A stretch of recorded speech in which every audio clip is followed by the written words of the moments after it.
Hello, people of the internet. My name is Nick from Motor City Magic, and I am here to show off Abzan Aristocrats because it's my only standard deck. And then, promo Radiant Flames just for the sake of bragging.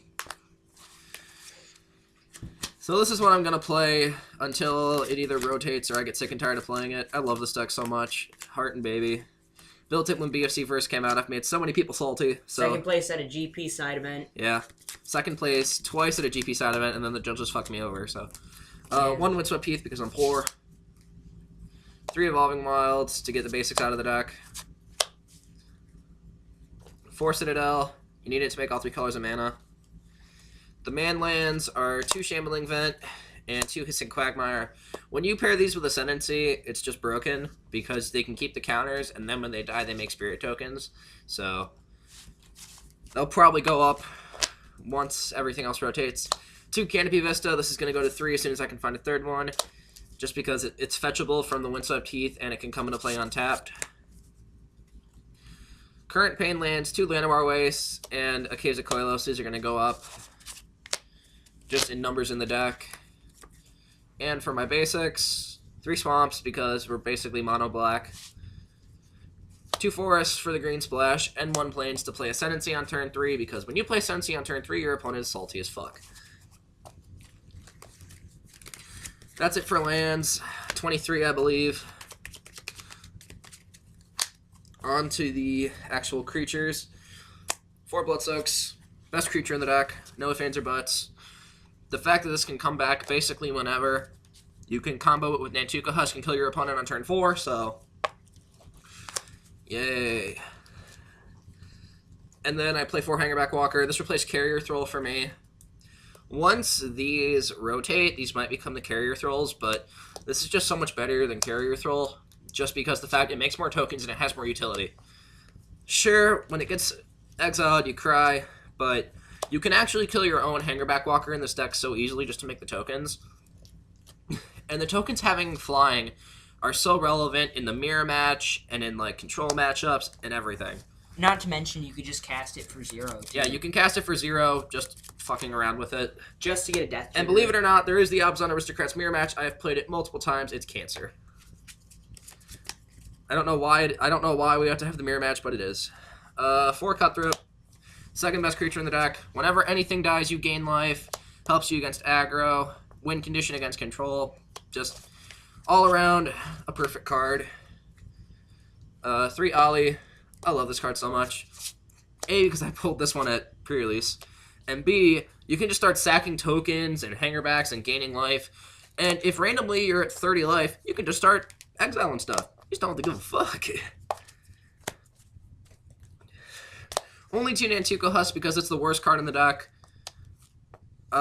It's just, you have to play it on turn 3. It's so slow, and it doesn't help your clock. Sure, if it sticks around after turn 3, you can just start turning it sideways with Bloodsoak Champion and kill your opponent really easily, but it's just so slow. I wish I could cut it, but it's going to be so good after rotation that I'm probably going to have to play 4. 4 Catacomb Sifter. This is an amazing card. It brings 3 power to the board, and it lets you scry whenever another creature dies, even your tokens. So if you sack the Scion for mana, you instantly get a scry. If you have Abomination on board, it lets you draw a card. 1 Grim High Specs. Just to let you draw cards. I might cut it, I'm not sure yet. It's decent in my testing. 3 Abomination. This is going to 4. This card is fucking amazing. The fact that you can just... It gets you so far ahead in matchups where you shouldn't be ahead, and it can catch you up from behind so easily. Not to mention you can draw different Yeah, cards. if you have 2 or 3 of these on the battlefield, you are going to draw so many cards that your opponent might just scoop from there. Sure, if it's the only creature out, you have to sack it, but it's still going to give you a card, so it gives you the benefit. That's it for creatures. I play 3 Bone Splinters. It's a removal spell. It lets you sack your own creature, so you can sack your Hangerback, your Bloodsoaked, the Ollie, your Spirit tokens. This card's amazing. It's going to go to 4. 2 Altar's Reap to draw cards. These are going to get cut because these suck. I just had 2 open spots, and I felt like playing it, so I play 3 Murderous Cut. I'm going to miss this when it rotates, but This card's amazing. Instant speed removal spell. You can exile cards from your graveyard, usually the lands that you use.